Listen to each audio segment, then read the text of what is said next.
You're listening to Show Me the Numbers with Yael Kagan, only on LA Talk Radio.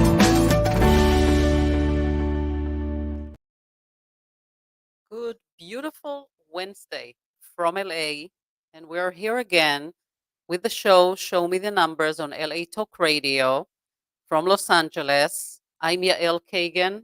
I'm a hypnotherapist, neurolinguistic programming master, and a master in numerology, both Western and Kabbalic.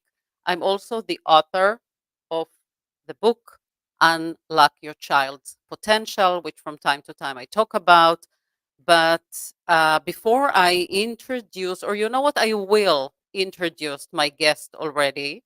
I would like to bring on Jamie Wise. She is from New York. Hi, Jamie. Hi, Al. Excited? So excited. Thank you so much for having me. It's such a pleasure.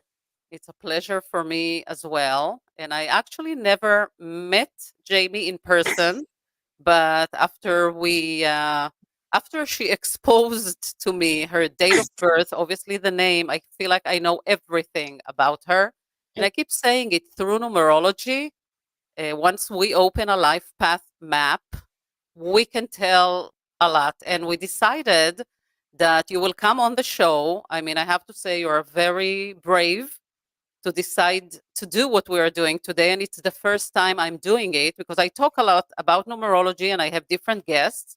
But now we are going to have a very different show. This show is going to be almost like a session that I do with my clients in my private practice. So I admire you for, becoming and even approaching me to do that. I am obviously not going to expose anything that's not supposed to be here, even though you didn't have a problem with that, but I thought it will be a little bit too much. But we are here basically because I wanted to hear about people your age. You are in your 20s. Yeah, 26. And you live in New York. Originally, you are from North Jersey. North Jersey. And tell us just a little bit about your life, your childhood, and how did you get to New York? Yeah, definitely. So I grew up in North Jersey, only child. So I don't know if you could tell that already. Most people sometimes can't. It depends. Depends on the vibe, depends on the scene. Grew up with really two great parents, then went to college at Towson University where I met Lee Tall, who was our mutual, my best friend, who I'm convinced is like my sister in like another life. And it's kind of like if you know Lee Tall, you know me, you know Lee Tall, you know me. Like it's just we kind of go together as a duo. And then I've always wanted to live in New York City, work in fashion or beauty. I interned most summers in New York, have always worked here and just love the hustle and bustle of the city. And I just always thought it matched my vibe, matched my energy. So that's kind of where I found myself post grad. And I never left. I moved here when I was 22. So 2021, during the pandemic, I didn't really care that nothing was going on. I was like, I need to be in the city. I don't care if no one's there. If there is one person living here, I am the one. If there's no one, I'm dead. So I was like, I have to be there. And that is where I find myself now in New York City. I work in beauty e-commerce and kind of that's, I feel like, the spiel about myself, the little bio. It's interesting because if you remember, I mean, we spoke the last 2 days, but I haven't even asked you, what do you do for a living? But later on, when I'll talk about your numbers, I mean, obviously, it's like right there, right on the point, right in the right place. And also saying that you and Lital are like kind of sisters, then yes, you also are sharing a very strong number. So you are very similar in that. And once I'll expose it a little bit more, then we will talk about it more. But I wanted first to explain a little bit because I know that you follow me for a while and you see whether it's on TikTok or Instagram or Facebook, you see my posts about numerology. I know you're excited about it, but you don't know enough probably about numerology. And some of our listeners, again, I explain a little bit during my episodes, but I don't teach enough about numerology. But the most important thing to say now, first of all, is what is numerology. And I do want to start with that numerology is the study of numbers and their mystical significance in our lives.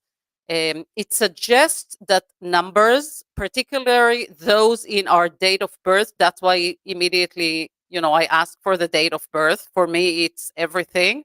And the name, your name. The name is being converted into numbers, obviously, the letters.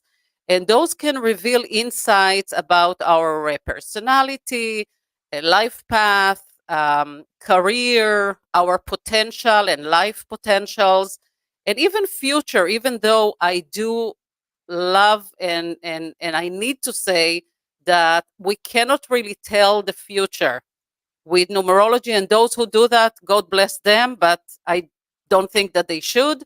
It's not about telling the future, it's about showing the energy that may influence certain times in your life, like different cycles and different years. So that's in general about numerology, and you are kind of fascinated about numerology. So we were talking about your age and about the uncertainties or the biggest uncertainties for people your age living in this world. So I want you to talk a little bit about it so that I know where exactly I'm going. Yeah, definitely. So I think especially being in your 20s, it's so important to take this decade of just like to learn so much about yourself. And I'm such a contender of that, whether it's through therapy or workouts or learning and going back to school, like whatever the case may be. So definitely self-identity and just really like someone's potential to grow. Also, career. I feel like your 20s is also very much defined as a time where you are just meant to grind, work hard, and focus on excelling to set yourself up for a really good future. You're coming out of college, you're out of like the plan of like education. Like it's really all on your own now, depending on like your whole spiel. And then last, love. I don't think my friends and I can get together for 20 minutes without someone bringing up a guy that they're seeing, or like so and so broke up, so and so's getting engaged, can you believe it? And wanting to learn more about like, is there a year that's like better for you to like be with someone, or all the different things that like go into it numerology wise and the energy for that year or even that person. I think those three main categories and topics are just things that my friends and I, whether it's at drinks, after a workout class, over FaceTime, we are always texting or like gossiping about. So I think those three are like pretty much the whole spiel and the Great. scope. And we will touch all three of them. It's important. So how do you typically approach self-improvement and personal growth? Oh, that's such a good question. I am the first that I am so okay with someone being like you can maybe do this better. You could talk to Lital, and I've had conversations where I'm like, no, like of course that was not right of me to do. And she's like, well, I'm happy you recognize that. But I also really look at life as like you're constantly learning on how to be like a better person. And like I don't think that when you're out of college, 22, you know everything about yourself. I don't think tomorrow I'll know more about myself than I will in like a week from now. I think it's a constant journey of life. I go to therapy. I'm been in therapy since I was like 8 years old. Like I needed it. And and I think just like being really honest with yourself, meditation, also being really open and throwing your ego to the side for me is really huge. I think ego gets so in the way of so many things that could be so great. And really just squashing that, but also learning how to squash that and taking different things that come at you in life and changing it and evolving. Because if you're not evolving, especially in your 20s, what are you doing? And I also tell all of my friends who were just like yapping or like cavelling about something, like if you think your 20s aren't hard, then you're probably not growing and you're not learning the lessons that you should, because there are so many lessons in your 20s that you really go through and have to learn about yourself. Right. And you said it beautiful. And I love to use the metaphor of building a building, because when you build a structure, you want to have the right foundation. And after that, you can start building. But if the foundation is not built correct, then something is not going to work there. Something is not going to be stable, and it's just not going to work. So it's very important. I mean, when we grow up, we're being raised by our parents, but the way they raise us in most cases is either to be the way they are, or they raise us the way they were raised, because that's what they know. I do know that in the past, I don't know, 20, 30 years, maybe even more, people are getting a lot more education, trying to understand better. But there's also a big difference that I want to share here about when you get education or when you learn from other people, you are working on your conscious part of the brain, which is actually not the strongest. When we want to make changes, especially behavior changes, we want to try to work on an unconscious level. And the subconscious is a lot stronger. So in saying that, when you go to therapy, which is a wonderful thing, and trying, to find, first of all, where are the issues that you need to work, what are the challenges maybe. And some people tell me, okay, numerology looks great, but you can tell me like my strength and my weaknesses. And I want to know what my weaknesses are, because I want to work on them, because I want to make it into a strength. What do I do with that? I come for a session, I leave, what do I do with that? And that's where I combine what I do in therapy, because the two modalities that I work with hypnotherapy and neurolinguistic programming.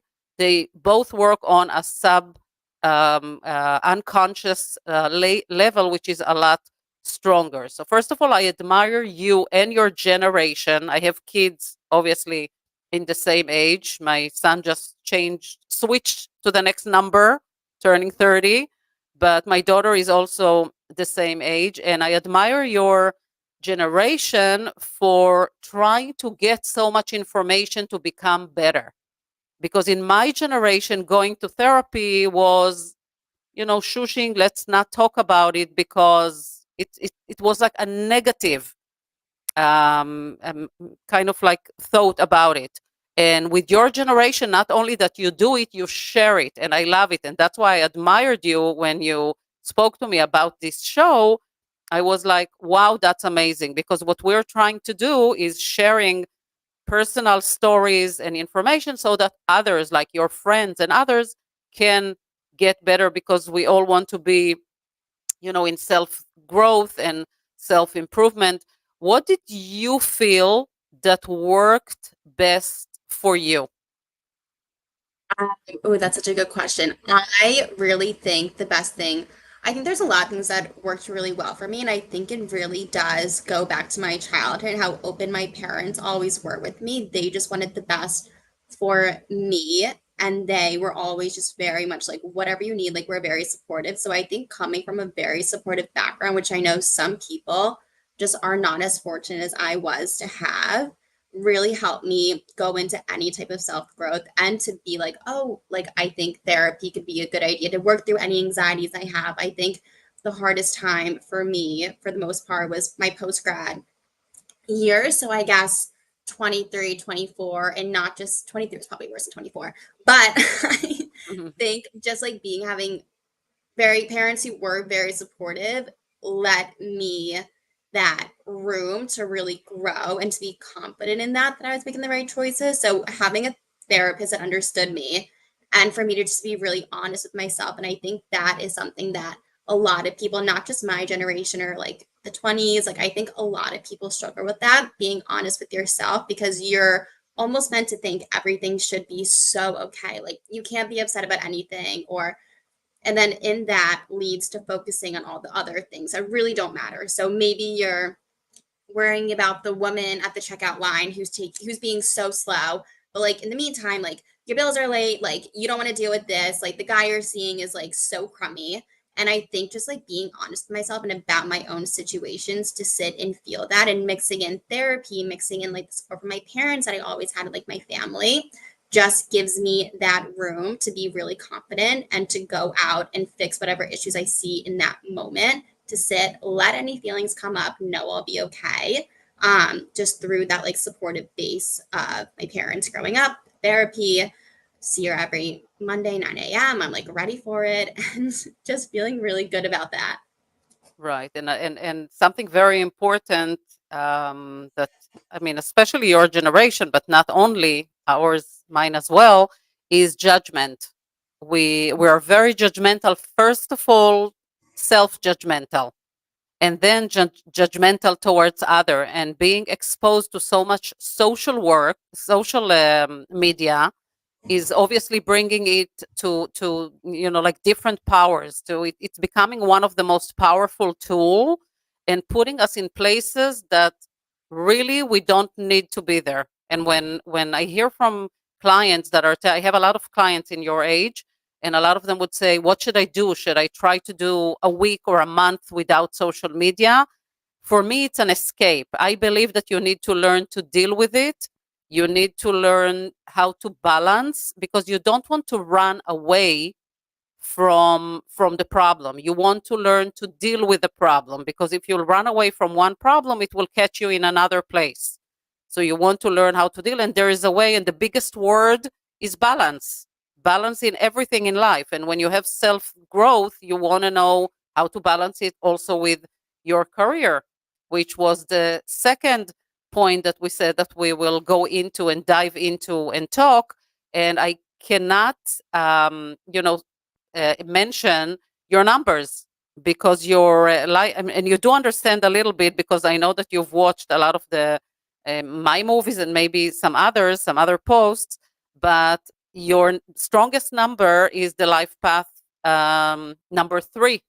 And when I see number 3, I am looking at a person who's very creative and very strong in expressing themselves, very, very verbal and expressing themselves. So, and then if I look at your other second strongest number is the day that you were born, and I'm looking at the number 8, which is very, very ambitious, a very strong number. It's a leader number. And my question to you is, when you chose a career, because I'm seeing you at this age, but I'm also seeing, much younger people before college or right after college that are telling me, I'm not sure what I want to do in life. And I keep taking it to, it's not just what you want to do in life, it's what are you good at? How do you work with your skills? How could you get information through numerology? So my question to you is, when you chose your occupation, and I already know from what you said before that it looks like a good fit with your numbers, at least with one of them. Did you think about creativity? Did you know that you're creative, that you're very good with the beauty world, and also with your ambitious, and you're a very strong person? Did you know any of that? Like, it's so funny you say that because it took me so long to realize that. I went into college thinking I was going to be a teacher. I was like convinced this is going to be my life. I'm going to move to like quiet life in DC. And it took me 1 week, my first week of freshman year, to say, this is maybe one day, but not yet. I looked around and everyone just seemed like they had it all together. And then there was like me rolling in, and the most excited thing, the thing I was most excited about was like my new Marc Jacobs backpack. And I was like, I'm so cool and trendy. And I kind of had to reevaluate and say, what am I passionate about? And then just going back even to my childhood, I would be like 10 years old and on like Net-a-Porter or like Shopbop for hours, adding things to my bag and like making lookbooks. And didn't even realize, I thought just something that I like to do, and like I wasn't playing games, I was like online shopping. And then, which is crazy as a 10-year-old, and then a really cool boutique when I was a senior in high school opened up, and I was obsessed, and I was like, I have to work here. It's like the coolest place. I did not leave the store until the owner hired me, and then I ended up working there all throughout college. And it wasn't until my junior year of college where I was like, oh, maybe I should go into like something to deal with like products and merchandise. Like, that's truly how long it took.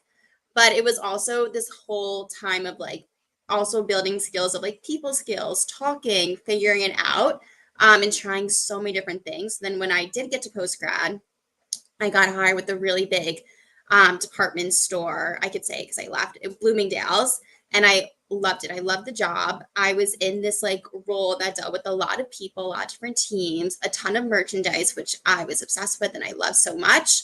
But I didn't know how I fit into the mold. And it took me about 2.5 years to really figure out what made sense. So again, slow moving, but once I figured it out, it was like, let's go. And then once I was able to narrow down and really like in my own self get into the mindset of like going into an e-commerce space, I was able to figure out the next step in the company that I actually really wanted to. And this was a company that I wanted to work for since I was like 21. There's all my vision boards. It's all listed in like my notebooks. I would write like, I am an employer at da da da, making da da da, and everything came true. So it was a lot of like manifestation, law of attraction type of work also.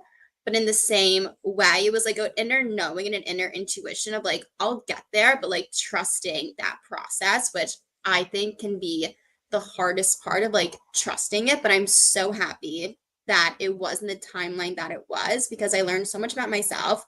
I was in this super fun job that I was obsessed with, and was able to really reap those benefits and found myself really in the job that I'm supposed to be at, and just really thankful.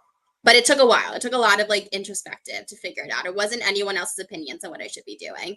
So if I listened to anyone else's opinion, I probably would not have ended up here, because only something that I've learned in my 26 years of living is and I think this is everyone, you know what's best for you, and everyone's going to have an opinion and what they think is right.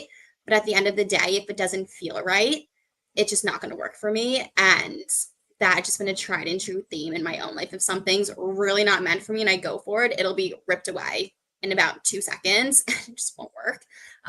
Which is a blessing, but also can be frustrating at times and like makes things go a little bit slower. But overall, a lot of introspection, which then goes back to my child and my parents just being so supportive and like whatever I wanted to do, they were like, get it, girl, like go, like do whatever you want to do. So I think just like a mix of all of those things really contributed to having like at 26 a very fulfilling career life and work-life balance. Right. And you're very lucky, I have to say, first of all, because of your parents, because not every parent would, go like that with their kids. Some parents just want their kids to do something else, or they believe that that's the right, the right way to do things. And some kids are getting stuck in those places. And it's so you're very lucky, and you're very lucky at such a young age to, first of all, have the feel of knowing this is what I love to do. This is what I believe I can do, and just go for it. Even though probably at that age you were like, I'm just playing, like, is that an occupation? Is that an actual career? But yes, when it's a good fit and when you're good at something and you love something, you have that desire, you will make it happen, especially with your numbers. And there's not one type of occupation that is a fit for every number. Every number in numerology, besides the number 8, which I'll mention in a second, because you have the number 8 in your day of birth, and those that knows you that will say, no, she wasn't born on the 8th of the month. Okay, true, but I just want to remind people that in numerology we always put the double-digit numbers together and make them into a one-digit number. So if you are born on the 17th, you are an 8, and if you're born on the 26th, you are an 8. But going back to what I was saying, there is not one occupation that fits a number. So within your number, it's not only the creativity, which is one of the strongest things, the way you express things, the way you express yourself, but you also have one of your strengths is to teach people and to coach people. It's part of your numbers. It's in there. And the ambition, like it's a very strong ambition. You are people that need to do things like, this is what I want to do. I believe in myself. You are happy. You make people around you happy, and people want to be in your presence. I, later put also some of the weaknesses, because we cannot just be perfect. It's impossible. Otherwise, we're not going to love you anymore, Jamie. But you also have the number 8, like I said, in the day you were born. And with the number 8, when younger people come to me and ask, what should I do? Like, what's the right occupation? I said, I have good news and bad news, because the number 8, the good thing is that you can do anything. It's the only number that can do anything they want to do. You can be a dentist, you can be a therapist, you can be a singer, you can be a businessman, you can be whatever you want to do, you can do. That's the the kind of like benefit of the number 8. But the bad news is that it makes it a little bit harder to narrow down the search for people. So what I do in your case, obviously, is look at the 3, which is your life path number and the strongest number, and that's where the perfect match happen. When the way you did it, and you did it very smart, and you're even more smarter than what I thought, because you didn't know it back then. You just went with your intuition. You went with your gut. You were not afraid of anything. You just knew that that's what you want to do. That's what you'll be good at. Thank God, and thank your parents for supporting you, because not every parent, including myself, I put a personal story in my book about how kind of like I blocked my son from doing something he wanted, because I didn't think it's a job. I didn't think it's a career. And I kind of like blocked him there. Thank God he got, into a better place. But you have to thank your parents, and you'll tell them when you speak to them, to your mom, I'm sorry, I know that you lost your dad, unfortunately. It's okay. She's And listening. Mom, do you hear this? I'm only saying good things about you. She's but she aware. deserves it. She deserves it 100%, because some parents, not because they are bad parents or because they don't know Yeah. parenting, it's just because that's the tendency. That's what we do. We as parents think that, we obviously want what's best for our kids, but we think that we know what will be the best, and not necessarily. Each kid is born in a certain day with a special gift. The only thing we can help and give them is their name. And the name usually is being chosen by the mother or both parents, but it only comes for harmony with the rest of the numbers, and it's not considered the strongest number. So the other thing, so we spoke a little bit about career, and we will go now into relationships. Are you in a relationship right now? No. Okay. So, and it's interesting because timing is everything in life. But you're right. Explain a little bit how your age and your friends. What are you seeing? Where are the challenges? So I feel like there's so many challenges. So I feel like a lot of my friends who maybe are single right now are like, when we're 26. So we're kind of getting to the age where, like, if you're gonna start seeing someone or dating someone, like, you're not just like screwing around anymore. I mean, maybe some people are, but you're really not like messing around. I think it's fun, but most people aren't. If the right guy came along, we'll get into that, I'm sure. But I think a lot of people get really frustrated. And I see a lot of my friends sometimes really settle for these guys who you're just like, is that it? Like, really? And I think it's something where, like, for me, like, when I get married, like, whoever that is, it's such a special connection where, like, it's not just going to be any guy off the street who is like, you're cute, let's go out to get drinks. Like, no, there has to be like a lot more. But so I'm seeing settling just for whatever is right in front of them, just because it's okay. Seeing some of my friends who are in relationships and they just fight constantly, where you have to think, are you happy? Like, be for real. Like, let's go get drinks. Let's talk. Like, do you like your boyfriend? Like, you could tell me. Like, are you sure this is like okay? So that, and also I think a lot of people don't love the idea of meeting someone on an app, which, like, I'm really bad at answering my texts, but I also am really bad at checking the app. So most of the people that I do meet are just out at like a bar or something. But I think COVID impacted a lot of things, but COVID really changed a lot how people met. And then there's like another side of COVID where, like, I see a lot of my friends who got into relationships at like 23, just moved to the city. And I remember looking around and I was like, okay, like, we're here, like, let's just meet everyone.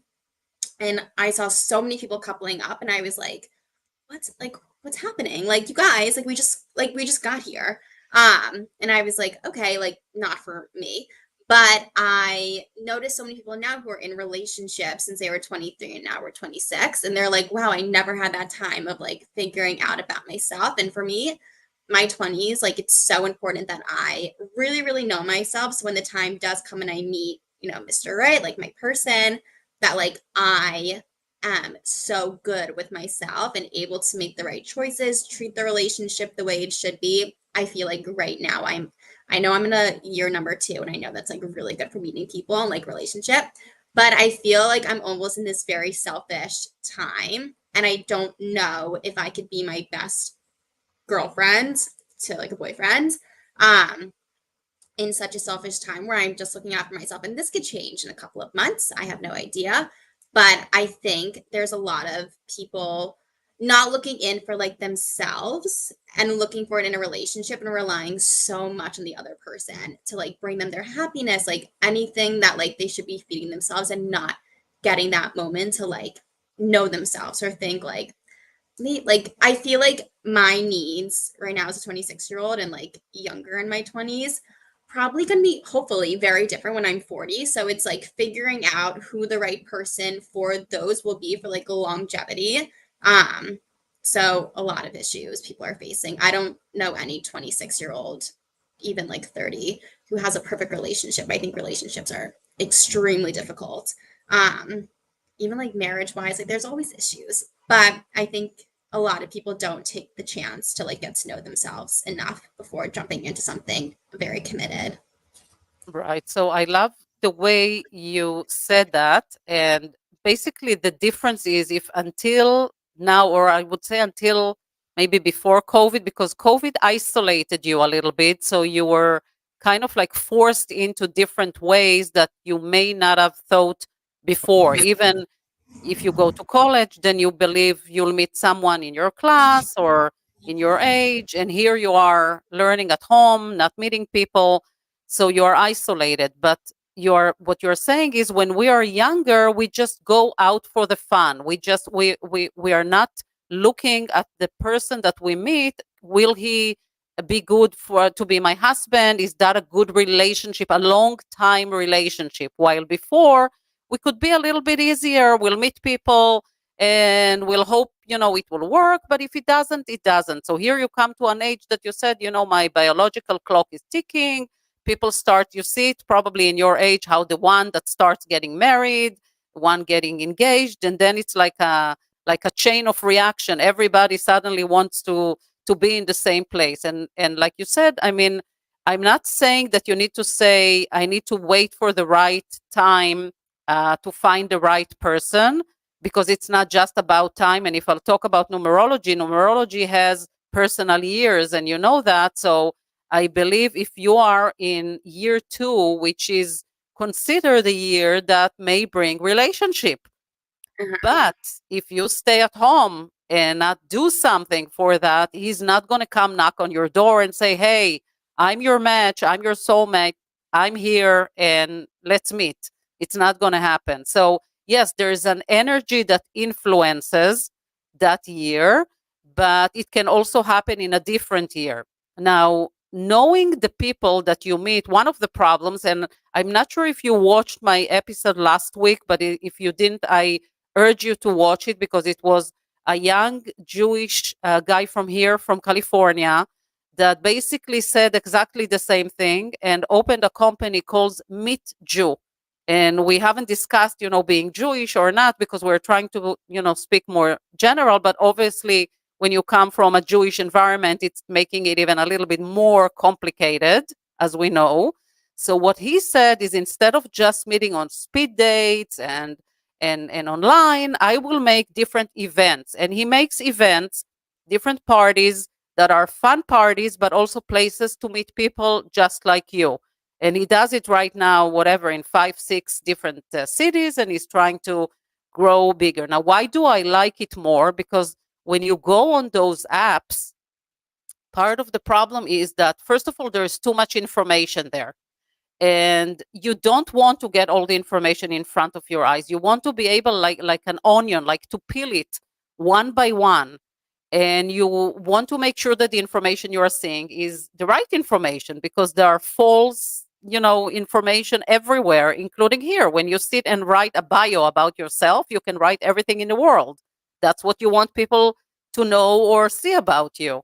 So that's why I said people needs to be a little bit more careful, because here you already come with very high expectations because you chose someone because he has 10 points that he posted that you love.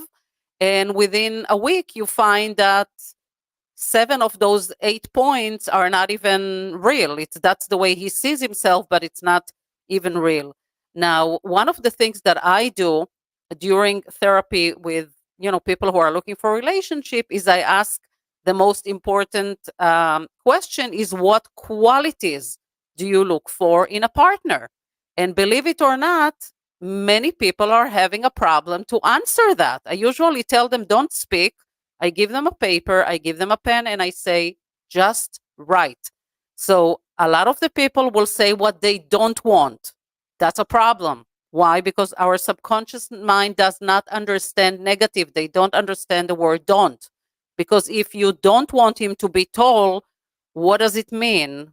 What do you want him to be? So it's very important not to do it this way. But this is a whole exercise for you to try to do at home, or anyone who listens to this show, is to first sit and write. And it's difficult. Trust me, it's difficult. And you do it day after day after day for about a week, and you will see that every day something else will come up. When you'll come to session later with me, I will ask you, is it really so important for you to have a good looking tall guy, or did you forget putting, first of all, maybe that you want someone who's very smart, who's very communicative, who's, different things like that you tend to either forget or put them as your last priority.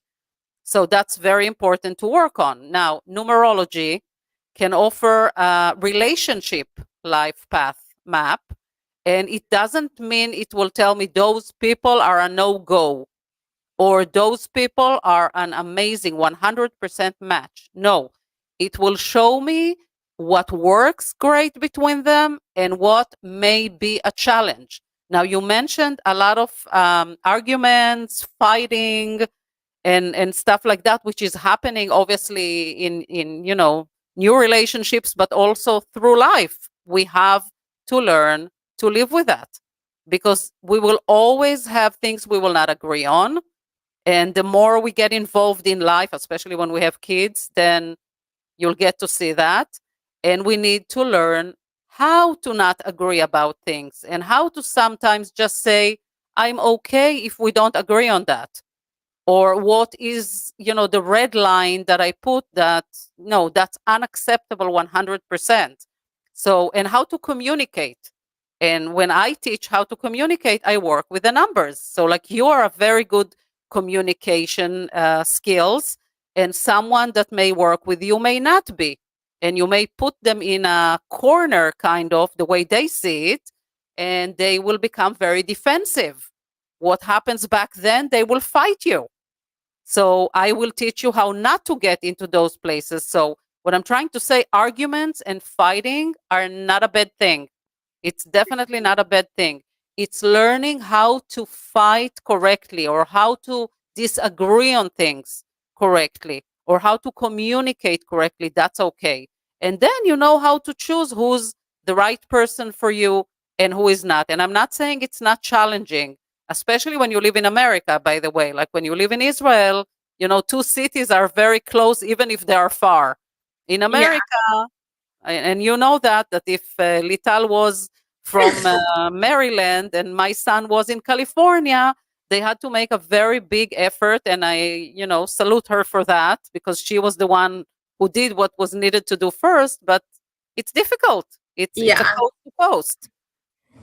So that's a big challenge. But I do want to get for a few minutes to talk about you and give you the information from your map, from your life path. And this is what I prepared, the things that I do want to talk. Again, I don't want to expose you too much. I said that. So, like we said, Jamie is in her 20s, a young professional navigating life in a bustling city of New York. It has some fascinating insights and challenges to share from her world. Her world, I mean your numerology map. So, taking your date of birth, your life path number is 3, and it signifies creativity, communication, and a vibrant social life, which I said before, people love to be with number 3s. It's the only number that everyone loves, and they love everyone. They can get along with everyone. They're very good with kids, by the way, should be very good with kids. However, and here is the however, Jamie is facing challenges associated with the negative side of the number. I'm not going to explain to you how I do it now, but it's something that gives me information, which means what within your numbers you are not working right. This can manifest as difficulty focusing, scattered energies, and struggling with self doubt and procrastinations. Those are the things that I would put right, the dot on them for you to work. Despite her natural talent for creativity and expression, these challenges can sometimes hold her back. So it doesn't mean that every number 3 that I will see, I will say that. But I have a way through Kabbalic numerology actually to know whether you work correctly with your number or not. So whatever we heard from you until now, I can tell, yes, you do. You work, you are right there, and that's quite amazing at such a young age. But that's the little challenges that I can tell you, put a thought on it, put your eyes on it, work to do those things better, and you are my perfect number 3. In your date of birth, we said it's the number 8. By the way, usually the date of birth is where I look for occupation, so skills that may show me occupations. It's a number that represents ambition, leadership, and a strong drive for success. Number indicates a natural ability to manage and organize with a focus on achieving significant goals. You are a goal getter. When you have a goal, you go there. And by the way, both numbers, 3 and 8, Jamie's determination and leadership skills are evident in her professional journey in New York. I mean, you went all the way up. No, I'm not starting in a smaller place. I go all the way out there. And the one thing I want to say about number 8, even though I didn't see anywhere in your map that you have a problem there, I want to say that number 8 needs to be focused. So because they are very successful, and because, like I said before, they can do anything they wish to do, they sometimes try to do that. So I would tell you, between the 2 numbers, the 3 and the 8, stay focused. Give it your best. It doesn't mean that later on in life, you will not choose to do something different. Like I told you, you can be a teacher and you can be a coach. There's different things you can do. But you may decide to do them later. You never know. You started at a very young age. So it's important to stay focused, especially within the 3 who's all over the place. It's a little bit like, one TV open with 20 channels at the same time. That's, the way that you work. You are very, very powerful. And within relationships, I want to say, stay with your 3 and less with the 8, because the 8 is a male oriented number, meaning it's a male energy. It's a very strong energy. And because you are a female, sometimes male may be intimidated by that. So work more with your 3. The 3 is romantic, creative. They're the one who wants to have fun, wants people to pamper them and give them good words and show them how much they are loved. But you also know how to give love back, which is great. You don't just want to take, you also know how to give back. So work very strongly within that number. And 3 is also the number that's very good with kids, but that's for later on in your life. Additionally, Jamie, which is your name, is if you change the letters and convert them into number, then you are the number 2. So, which emphasizes harmony, cooperation, and sensitivity. So the 3 and the 2, both of them have sensitivity in them, but the 2 is more sensitive. Number brings nurturing and diplomatic energy, helping her build meaningful relationships and work well. So the 2 needs relationship. The 2 is the one who's looking to be in a relationship. You're very good with teamwork, even though the 8 is a little bit strong and wants to be in control. The 2 and the 3 are very good with teamwork. You are very good at problem solving. So it's one of your skills. Again, it comes from your name, and that's not the strongest number, but still. So use it. It's one of your strengths, and you want to be able to use your numbers somehow are combined so well together. So it's like I loved it when I saw it, because the 3, as a matter of fact, when we look for harmony between the numbers, the 3 is always the one who balance everything, and the word balance is the biggest the biggest word, I think, in this world. Because if everything that happens in the world today would have had balance, and like I said before, less judgmental, less judgment, the world would have looked very different. And you have, with that number 3 of yours, the way to make it better for yourself, but the way to make it better for the people around you. So you are like attracting, you talk about the law of attraction, you are attracting people to that energy. You have a lot to give there. So thank God for Lital that she has such a best friend. I am very jealous, Lital. Do you So hear that? again, what? I said, Lital, do you hear that? I'm sure she does. She wrote a lot of comments here, so I'm sure you'll see it. But combining all those numbers, your unique path is one of blending creativity with ambition and expression with authority, all while fostering harmony in your relationship. So I understand that's kind of like your next, call it challenge, even though I don't think it's a challenge. You're still very young. And I do want to say, we were talking about a personal year, and I just like looking for a second. I said that there is what we call personal years, and your year was number 2. And when I say personal year, it's from a birthday to a birthday. Okay. And just to show you how terrible it looks, that's a life path map. You understand everything, right? Very Everything. simple.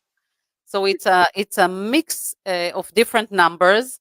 You are in a year 2, which is shows relationships, but you are also in a year of changes. So changes that has to do with relationships. I do want to say again, I'm not a future telling, but I do want to say that I do see the change and something happening, something good happening that has to do with relationship the year after, meaning after your birthday. So the year after your next birthday, so next April, or it can even be a little bit like right before it, that's when I see you getting into something more serious. It may be something that you are planting now in year 2. It may be someone that you know and you just don't know that he's the one. That could be as well, because year 2 is all about the connections. Okay, so I do see it coming. Again, I'm not telling you the future, but I'm telling you the energy that is influencing the times in your life. So something good to hope for, and you're getting into a year next year after your birthday of a lot of opportunities. So opportunities can be a relationship, opportunities can be a career, but it's a year of a lot. So make sure that you express yourself, go out there. Law of attraction means bring yourself out there so that the universe knows what you're looking for so that you can attract it back to you. So you are right there. So continue doing what you did today is exactly that, by the way. It's bringing yourself out. I mean, I want to thank you for the trust that you had in me. Again, I'll say we never met in person. That's the next step. But I admire you for that. Not every, person your age would have done, and not even, older ages. So I see a lot of good potential, a lot of good things. I admire you for everything that you did until now, because you did it. It was like a check, everything that you said. So I love it. And I urge you, opened it here, but I urge other people that are feeling stuck, that are feeling not fulfilled, not knowing where they want to be. You were lucky. You were really lucky. You knew where you want to be, and you had supporting parents, but others may not. So I want to thank you for that. And if you want to say one last word because we'll have to finish. Well, thank you so much, Yael. I know we have not met in person, but I feel like I've spoken to you, at least Paul and I are on the phone 24/7. So we know each other. And of course, I trust you to do this, and I'm so happy I was able to join. So thank you so much for taking me seriously when I swiped up on your DM and I said we could just giggle. And letting Love me you come for that. on. Oh my, of course. And letting me come on and join into this radio show. I love it. I listen to it all the time. So yeah, just thank you so much. This was so great. Beautiful, Jamie. Thank you so much. Pleasure having you here. And we'll stay in touch. And thank you, all the listeners. If anyone has a question, I'm here. Thank you. Bye. You're listening to Show Me the Numbers with Yael Kagan, only on LA Talk Radio.